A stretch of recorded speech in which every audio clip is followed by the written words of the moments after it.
니는 막 불교 뭐 좀 아는 놈인가 보지. 안 되겠다. 니는 절도 많은 내놔라.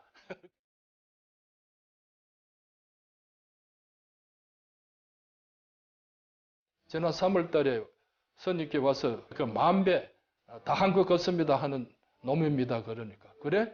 나는 그런 놈 있었는지 없었는지 몰라. 그런 놈 몰라. 하고 싹 무시를 해버립니다.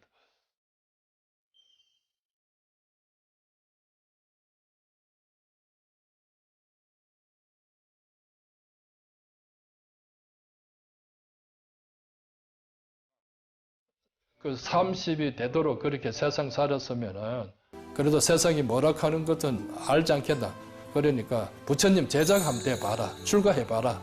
그래서 네가 나를 믿고 들어와서 부처님이 공부를 하면 그래도 남자로서 하면은 할 수 있는 공부다.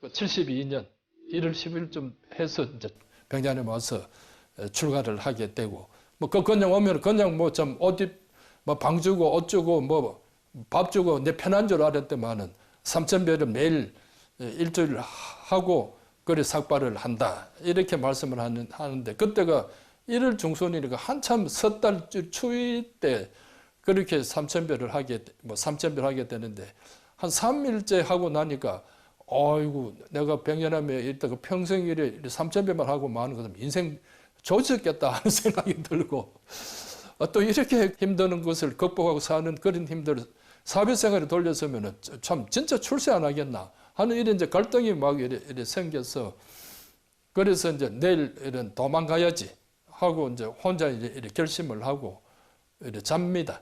이래 자고 이제 다음날 이제 아침 먹고 난 뒤에 이제 그래도 방은 이제 저 자선실 큰 방에 그때 이제 아침 공양간이 있었는데 그 자선실에 그거나 방이나 이제 닦아드리고 걸레로 닦아드리고 가야 되겠다 하고 그래 막 이제 걸레질을 하고 하려는데 스님께서 문을 화들짝 이래 열고 들어오시더면은 제보 임마 니 도망갈놈 아이가 도망갈려면 안주 도망 안 가고 아주 그 있네 그 말씀을 이제 하시는데 그만 저는 뭐 그 말씀이 화들짝 이래 놀라고 주저앉아 버렸지.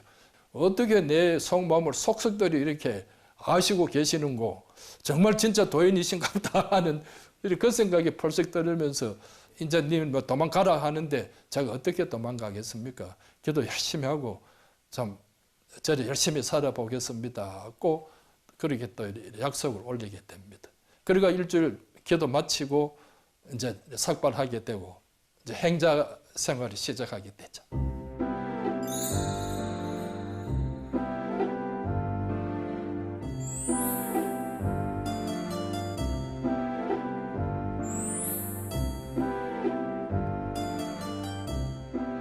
처음에 그 중대라고 뭐 그렇게 뭐 스님께서 강권하실 때는 또 뭐 수시로 불러가지고 묻고 하실 때만 제가 이제 스님 된다고 하고 일주일 동안 그래 이제 고생하면서 삼천배를 마치고 삭발을 한 뒤에는 스님을 배울 수가 없습니다. 영 못 본 채로 싹 안면을 바꾸고 있으니까 오히려 제가 답답해졌죠. 묻는 것이라고는 그 채공하는 저는 공양주를 하게 되고 밥을 짓게 되고 채공하는 그 채공은 그 이제 국도 끓여야 되고 반찬도 뭐 2가지나 만들어야 되니까 얼마나 바쁜 그 행자한테 자꾸 물으니까 행자도 막 어른 그 칼을 그 뭐 이래 반찬 그 음식 썰 때 칼을 도마에 확 찍으면서 한 번만 더 물으면은 가만 안 둔다고 그 눈을 보셔서 그래서 그 채공행자한테도 그 많은 무수한 그 의문들을 한마디도 이렇게 묻지 못하고 이래 절에 대한 이래 환경에 대해서나 묻지 못하고 이래 사니까 상당히 참 그게 이제 큰 스트레스고 스님들한테 물으면은 차차 안다. 차차 알아지는 걸 뭘 그렇게 나서서 앞질러서 묻고 뭐 일하느냐. 살면 다 알아지는 걸 뭐 그렇게 편자만 주시니까. 또 그때는 병연하면서는 누가 오는 사람도 없고 큰 스님을 정점으로 해서 우리 스님 행자 저하고 한 둘이, 시찬하고 둘이, 또 스님 한 두 사람, 이래서 5명이 살고 있으니까 모든 것이 이제 행동이 드러나지 않습니까? 이래 드러나니까 또 이제 무슨 이제 참 야단을 한번 하셔도 전부 다 뭐 다른 일로 설사 야단을 하신데도 전부 다 내 때문에 일어나는 일이고, 그러니까 생활이 이제 긴장의 이제 연속으로 되어 갑니다. 자유가 없어요. 자유가 없고, 스님 가만히 있어도 괜히 이제 야단하시고 지금 다 나를 살펴보고 계시는 것 같고, 이렇게 있으니까 뭔가 이제 수갑에 채인 듯한 그런 심정으로 살게 됩니다. 또 그러고 절의 분위기라는 것이 스님께서는 이제 무섭다고 자꾸 이제 옆에서 그 선배 스님들이 조심해라 조심해라고 자꾸 공갈만 치고, 또 저에게 이제 어떤 그런 푸근한 이야기를 해주시지 않으니까 저로서도 상당히 이제 답답했던 시절, 상당히 이제 그 행자 시절 1년, 또 이제 수계받고 난 뒤에 스님 시찬하는 거 한 1년 반, 2년 반 동안 상당히 좀 그 스님 그 기본 행자를 해서 초년의 어떤 그 삼위 생활을 지내는 그 시절이 참 힘들었다. 지금도 생각하고 있습니다.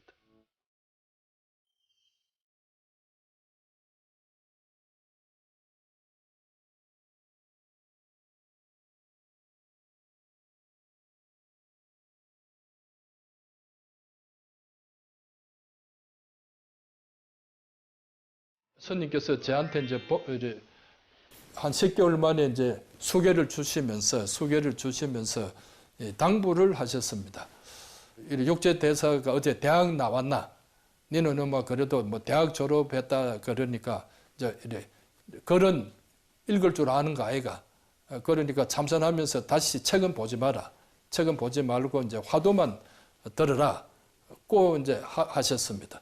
처음 이제 스님한테 그 마상근 화두를 가서 집에서 할 때는 뭐 되는 것들이만은 절에 돌아서 이제 이렇게 긴장 속에서 하니까 화두만 들면은 화두는 어디 가버리고 쓸데없는 그런 이제 옛날 부시러기 생각들이 이제 한편에 이제 영화가 돼가지고 계속 뭐 이렇게 잘난 것도 없고 이제 그런데 이제 이러니까 더 이제 사람이 조급증이 나고 이제 억지로 이제 뭐 참 화두를 억지로 하지 마라 그러는데 생각지도 하지 말고 천척도 하지 말고 뭐 참 이네 아니네 이것이 아니네 답도 찾지 말고 그냥 오로지 의심만 하라고 돼 있는데 그 의심은 되지 않고 자꾸 답을 찾으려고 애만 쓰고 뭐 이런 세월 속에서의 어떤 그 제 생활이 그렇게 지금 좀 많은 이제 화두가 안 되고 이제 고통스러워지면서 그 억지로 나중에는 이제 억지로 자꾸 화두만 하려 그러니까 그 상기병이라 한 거 앉아서 화두만 들면 얼굴이 벌거지고 목이 벌거지고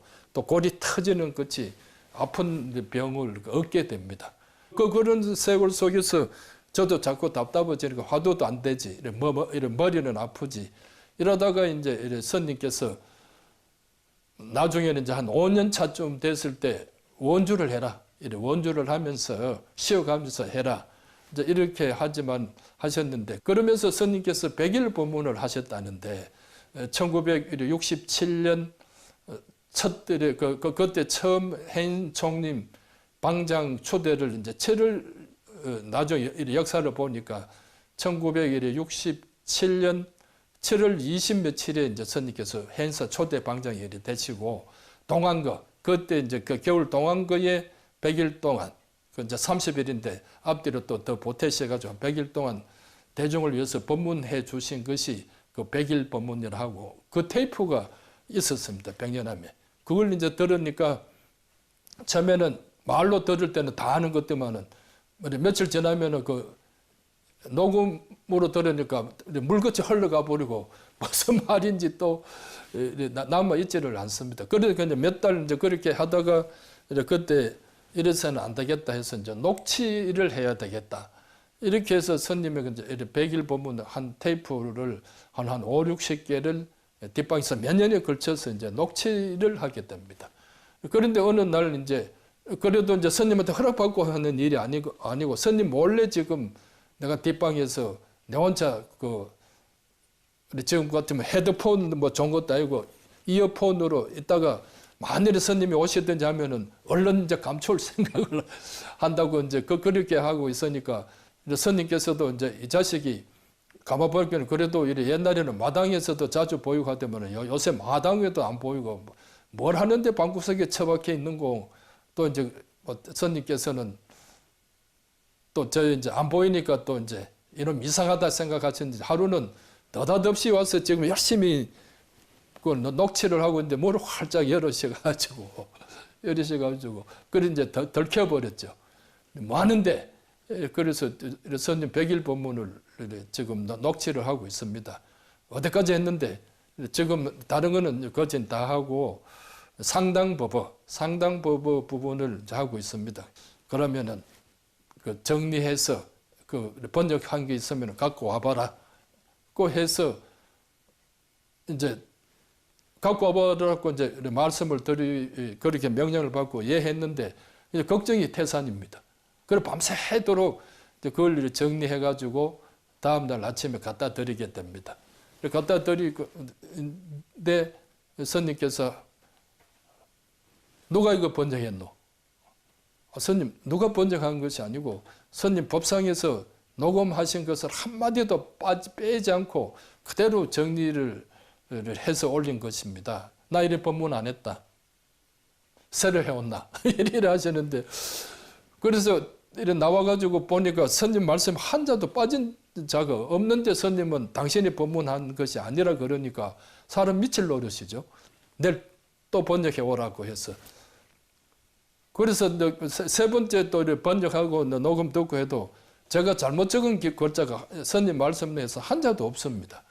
그래서 가니까 이 자식이 미쳤나 똑같은 것을 3일 동안 똑같은 것을 3일 동안 가져오면 어쩌느냐 뭐라도 좀 이래 고치지 않고 스님 말씀대로 해서 자꾸 아니라는 그 이유를 저는 알기를 모르겠습니다. 그리고 문장이라는 것은 문어적으로 해야지. 너는 이거는 뭐 구어체로 써가 왔잖아. 그걸 이제 문학적으로 잘 표현해 오라 하는데 그 실력이 제가 없으니까. 그래 이제 못해드리고 하니까 스님께서 고전에서 그러면 내일 아침부터 새벽 예불 마치고 들어오너라. 내가 구술을 하겠다. 이제 당신이 직접 문어체적으로 이제 번역을 할 테니까 받아 적어라.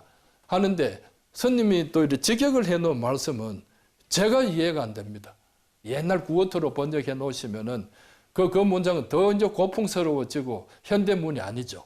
근데 그렇게 해서 보다가 이제 스님 녹음한 거, 스님이 이제 직접 직역으로 이제 풀어준 직역체. 그러다가 이제 오른 스님의 염송이라는 그 책이 이제 세 권으로 출간하게 됩니다. 오른 스님 번역책.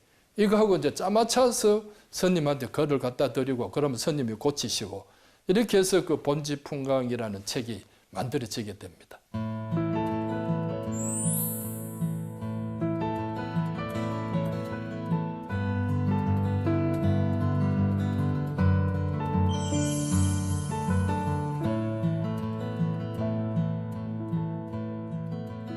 본지풍강이 나오기 전에 스님께서 또 당신이 일생일대에 참 회심의 역작으로 생각하고 있는 선문정로는 이제 스님께서 직접 육필로 원고를 정리를 하시고 계셨습니다. 뭐 이렇게 고생하면서 본지풍강을 탈고하게 될 쯤에서 그 선문정로도 이제 스님께서 직접 탈고를 하시게 됩니다. 그리고 그 책 두 권을 지고 그 책 두 권으로서 큰 스님께서 그 불이람에 송광사 불이람에 계시던 법정 스님을 찾아가서 내가 이 두 책을 내고자 하니까 윤문을 좀 부탁을 한다고 다녀와라. 또 그 깐깐한 성격에 안 돼 그러면 뭐 도말하지 말고 돌아오고. 그리고 법정 스님께서 그래도 큰 스님께서 참 모처럼 이렇게 지어내시는 책인데 내가 그래도 한글은 내가 잘 아신다고 스님께서 또 생각고 마음을 이제 잡숫고 이제 하신 그 청인데 내가 거절할 수는 없다. 그래서 도와드린다. 이렇게 해서 법정 스님께서 이제 그 책을 두 권을 이제 유문하시면서 당신 혼자 그 불이라면서 한 일주일 같이 자고 있으면서 하는 때 그 분위기가 찾아오는 사람이 많아가지고 불이라며 그 뭐 볼 수 있는 분위기가 하루 읽어도 뭐 양도 잘 나가지 않고 이래서 이제 다른 장소로 옮겨서 한 두 달인가 해서 보시고 이래서 이제 법정 스님께서 그 유문을 해 주시고 스님께서도 오케이 하시고 그래서 지금도 조교사 옆에 있는 평화당에서 그 1981년 말에 이제는 그 본지 풍강을 내시게 되고 82년 말에는 그 선문 정도를 이래 내시게 이래 되겠습니다. 한 2년 만에 이제 1년 만에 이제 책을 이제 받아 드시고서는 스님께서 얼마나 좋아하셨는지 모릅니다. 나도 이제 이 책 두 권으로 부처님께 밥값을 했다. 꼭 그래 하시면서 굉장히 참 기분 좋아하시고 헌연해 하셨습니다. 당신의 이제 본래 면목을 알 수 있는 방법은 이 본지풍강, 선문정로를 참 내가 설명하는 다 이해하고 깨치는 그 사람이 바로 나를 아는 사람이다. 꼭 이제 하신 말씀인데, 그거는 뭐냐면은 선문정로와 이제 본지풍강을 다 이제 깨치고 실천할 수 있는 그 사람은 뭐 내 법제자다 하시는 말씀이나 마찬가지라고 저는 해석을 하고 있습니다. 그만큼 스님께서 그 두 권에 대해서 당신의 혼신을 바친 그런 책이다. 이라고.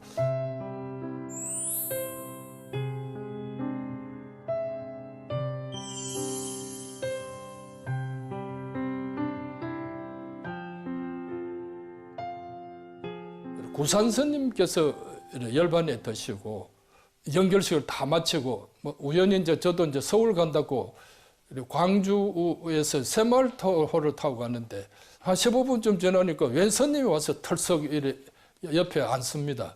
보니까 누구냐면 그때 송광사 구산 스님의 제자 되고 또 송광사 주지를 하셨던 현호 스님입니다. 다른 사람도 아니고.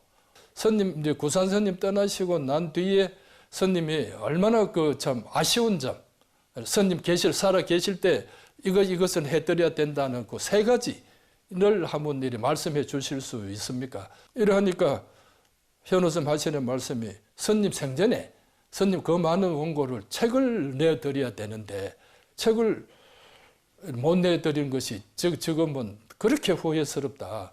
이제 책을 내드리려고 그러니까 자신이 없어. 큰 스님 계실 때는 큰 스님의 말씀이 뭐 그대로 이제 참 옳단데 지금 안 계시니까 확실하게 스님께 정명을 받을 수 없으니까 마음대로 그 책을 내고자 하는 그 마음이 발동이 안 되고 혹시라도 잘못되면 큰 스님께 좀 누를 끼치는 것이 아니냐. 이것이 제일 책을 못 내드리는 게 제일 아쉽다. 그 말씀, 현호 스님 그 말씀 듣고 제가 화들짝 이래 정신을 차리게 됐죠. 그리고 그 뒤에 이제 스님 자기를 바라봅시다. 영원한 자유, 도노입도 요문론, 신신명 정도가 이런 것들은 이제 스님 전부 다 이제 그 녹음을 풀어서 그 뒤에 내어드리고 그리고 1993년 10월 달에는 스님께 말씀드렸던 그 스님의 법업제 11권하고 또 이렇게 도노돈수 사상에 이제 도움이 되는 책을 이제 번역을 한 것이 설림곡용총서라고 있는데 그 37권. 그래서 전부 다 48권을 1993년 10월 8일에 9월 달에 다 내고 10월 8일에 국제학술대회를 하게 됐습니다. 학술대회를 마치고 스님께 가니까 수고했다. 그런 칭찬보다는 됐네 하는 것으로서 이제 칭찬으로 대신하시고 그러고 9월 다음 달 11월 4일에 열반에 드시게 됩니다.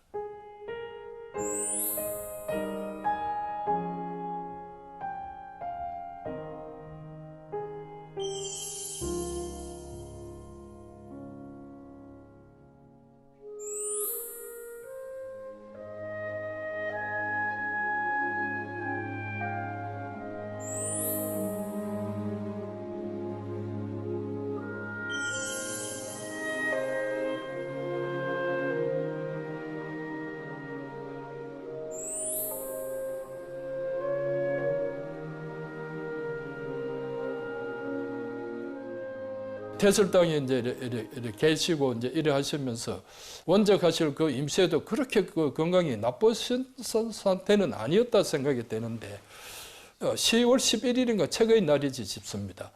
우리 전통 문화의 최고 그 출판 그것이 이제 책의 그 원본이 8만 대장경이니까 그 8만 대장경 한 5판 정도 서울에 가서 전시하고 싶다 해서 이제 그걸 이제 막 오늘 서울에 이제 운구회 이원에 보냈습니다. 이래 보내고 이래 저녁에 이제 뭐 또 우리 국장들하고 이제 모욕 갈 거라고 이제 하고 있는데 큰 스님께서 찾으신다고 해서 올라가서 이제 배우니까 이놈아 내가 너를 너무 괴롭히는 것 같다.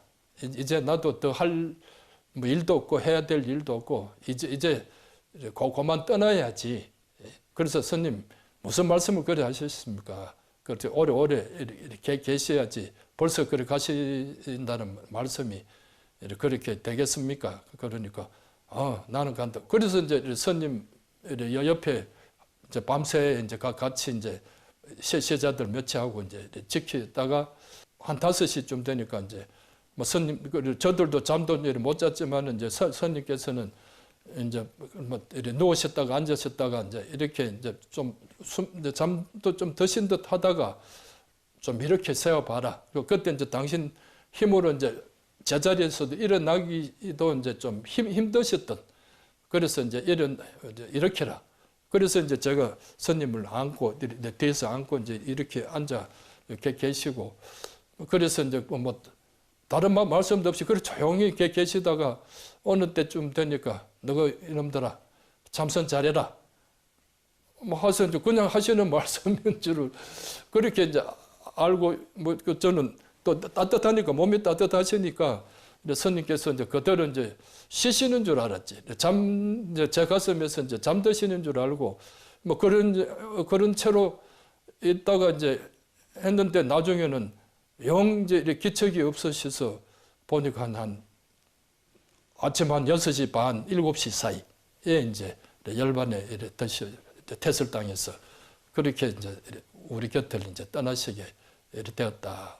뭐 되는 모습을 이제 이렇게 보여셨다 생각하고 뭐 스님의 그 떠나시는 그 이런 모습이 또 저한테는 정말 그 뭐 조용하게 그 참 떠나시는 저도 이제 뭐 부모님도 이제 떠나시는 모습을 제가 못 봤더니 사람이 이제 뭐 참 떠나시는 모습은 난생 처음 이제 스님한테 처음 보니까 뭐 떠나시는지 안 떠나시는지 계시는지 뭐 숨 쉬는지 안 쉬는지 그것까지도 몰랐던 그 후회 그거는 뭐 제 본인이만 알고 있는 후회로 남아 있습니다. 더 편하게 좀 가시는 방법이 없었을까 하는 우리가 더 잘해드릴 수 없었을까 하는 그런 아쉬움은 갖고 있습니다.